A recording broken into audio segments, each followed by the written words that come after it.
दोस्तों, बातें साइबर की यूट्यूब चैनल में आपका स्वागत है। मैं अभी रिसेंट में एक जो घटना मेरे साथ हुई मैं आपके साथ शेयर करना चाहता हूँ। मैं फेसबुक चला रहा था तो वहाँ पे क्या होता है, एक फॉलोअर्स द्वारा एक चैट आता है और उस पर लिखा रहता है कि अपना व्हाट्सएप नंबर मुझे दें, और उसका नंबर लिखा रहता है। फिर मैंने कोई रिप्लाई नहीं दिया। उसके बाद उसका व्हाट्सएप फेसबुक वॉइस कॉल आता है। वॉइस कॉल में वो मुझसे बात करता है और कहता है कि मैं जो है हर्षा साई बोल रहा हूँ और मेरा यूट्यूब चैनल है। मैं लोगों की मदद करता हूँ और सर मैं आपके ज़रिए लोगों की मदद करना चाहता हूँ, जिसके लिए मैं आपके खाते में 5 लाख रुपए भेजूँगा। तो काफ़ी रिक्वेस्ट करने पर मैंने उसे व्हाट्सएप पर हाय मैसेज लिखा। फिर उसने कुछ वीडियोस सेंड किए जिसमें हर्षा साई के वीडियोस थे, जिसमें कुछ लोगों की मदद की थी। वो लोग उसमें उसकी उसके बारे में कह रहे थे कि हाँ काफ़ी अच्छा है, और जो भी कमेंट्स है उसके बारे में अच्छे से कह रहे थे। उसके बाद फिर वो मुझे व्हाट्सएप पर वॉइस कॉल करता है और कहता है कि सर आप जो है ये पैसा गरीबों तक पहुंचा देंगे तो मुझे काफ़ी ज़्यादा अच्छा लगेगा। मुझे विश्वास पहले से ही नहीं था, लेकिन उसके बाद भी मैंने उसकी बातों को हाँ में हाँ मिलाकर और जो है कहा कि ठीक है चलो देखते हैं। फिर उसके बाद फिर उसने कहा कि सर आप चाहो तो वीडियो कॉल पर देख सकते हो, मैं सही व्यक्ति हूँ। अब पहले आप ये सोचिए कि एक व्यक्ति जिसके 1.6 करोड़ से ज़्यादा यूट्यूब फॉलोअर हैं, वो मुझे कॉल क्यों करेगा?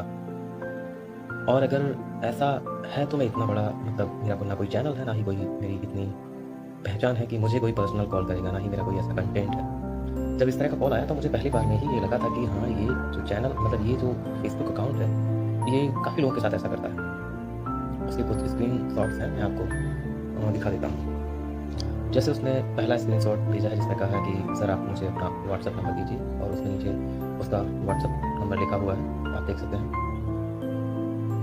फिर उसके बाद व्हाट्सएप पर मेरे द्वारा उसके रिक्वेस्ट पर हाय लिखा गया है। हाय लिखने के बाद उधर से व्हाट्सएप कॉल आए हैं जिसके स्क्रीनशॉट आप देख सकते हैं, और मैंने भी कुछ चैट किया है। और उसने मुझसे फिर कहा कि सर आप मुझे अपना आधार कार्ड और यूपीआई का QR कोड और अपना एक फ़ोटो भेजिए, जिससे मैं आपके खाते में 5 लाख रुपए डाल दूँगा। उसके बाद जब ये चीज़ें मैंने यूपीआई का QR कोड तो भेज दिया, क्योंकि QR कोड भेजना गलत नहीं है, उससे आपके खाते में पैसा आता है, ना कि आपके खाते से पैसा जाता है। और आधार कार्ड और फ़ोटो माँगे तो फ़ोटो तो मेरा पहले से ही फेसबुक पर अवेलेबल है, तो मैंने उन्हीं में से एक फ़ोटो उसे सेंड कर दिया। आधार कार्ड मेरे पास है, लेकिन वो एडिट किया हुआ है इसे फ्रॉडस्टर के लिए, तो मैंने वो उनको सेंड किया। उसके बाद मुझे लगा कि हाँ, ये व्यक्ति जो है फ्रॉड ही है। फिलहाल मैं उसका लिमिट देख रहा था कि आखिर वो क्या कहना चाह रहा है। उसके बाद उसने कहा कि सर जो मेरे पास 5 लाख रुपए हैं, यूएसडी में है, डॉलर में है, तो उनको मैं जब भी भेज पाऊँगा जब आप जो है टैक्स पे करेंगे। आपको कुछ % टैक्स जो है पे करना पड़ेगा। 5 लाख का आपको 3,000 रुपये पहले आप पे कर दीजिए, उसके बाद जो है आपके खाते में पहुँच जाएगा।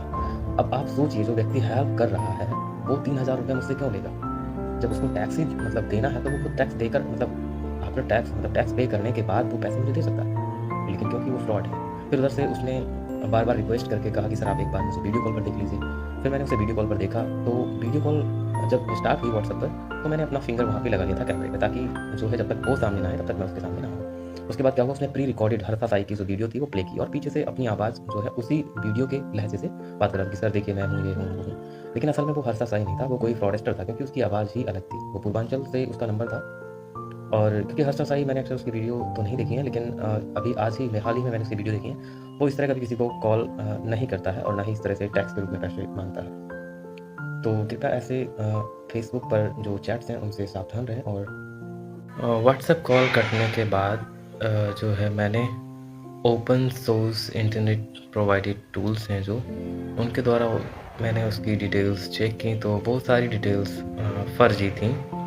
और इसके बाद मैंने उसके जो फेसबुक अकाउंट है वहाँ पर भी उसको रिपोर्ट कर दिया, और व्हाट्सएप और जो ट्रू कॉलर है वहाँ पर भी उसे रिपोर्ट कर दिया है। और आप भी इस तरह या फिर जो अन्य इस तरह के मैसेजेस हैं या फिर जो फ्रॉडस्टर हैं उनसे इस तरह से निपट सकते हैं, और उनकी बातों में जो उनके पीछे का सेंस है जो आपसे पैसे लूटने का, उसको समझने की कोशिश करेंगे तो शायद आपके साथ इस तरह का फ्रॉड ना हो। फिलहाल मेरे साथ ऐसा कोई क्राइम नहीं हुआ है, क्योंकि मैं इन चीज़ों को अच्छे से जानता हूँ, और जो मैं जानता हूँ वही चीज़ें मैं आप तक पहुँचाने का प्रयास करूँगा। तो आप बने रहेंगे हमारे चैनल पर, और का इस तरह का चैट मिलता है या फिर वो इस तरह की कोई बहकी-बहकी बातें आपसे करते हैं, तो आप मुझसे सीधे फ़ेसबुक के ज़रिए डिस्कस कर सकते हैं। क्योंकि जब इस तरह का लालच आता है, तो आदमी अपनी बहुत सारी पर्सनल डिटेल जो है शेयर कर देता है, जिससे उसे काफ़ी बड़ा नुकसान उठाना पड़ सकता है। और मैं साइबर क्राइम से संबंधित और जो साइबर फ्रॉड हो रहा है, उसको उससे मतलब बचाने के लिए बहुत सारी ऐसी वीडियोज़ जो है अपने इसी चैनल पर अपलोड करूँगा, और आपकी किसी तरह की कोई जो शंकाएँ हैं, या फिर किसी वेबसाइट या फिर लिंक या फिर चैट से लेकर, या फिर किसी कन्फ्यूज़न से जहाँ पर पैसे कमाने का लालच दे रहा हूँ, जैसे कि टेलीग्राम या कहीं और, तो आप मुझसे सीधे कमेंट बॉक्स में सारी जानकारी ले सकते हैं, जिससे कि आप बड़े नुकसान से बच सकें। तो thanks for watching my video and follow my YouTube channel बातें साइबर की, जियो डिजिटल दुनिया। Thank you.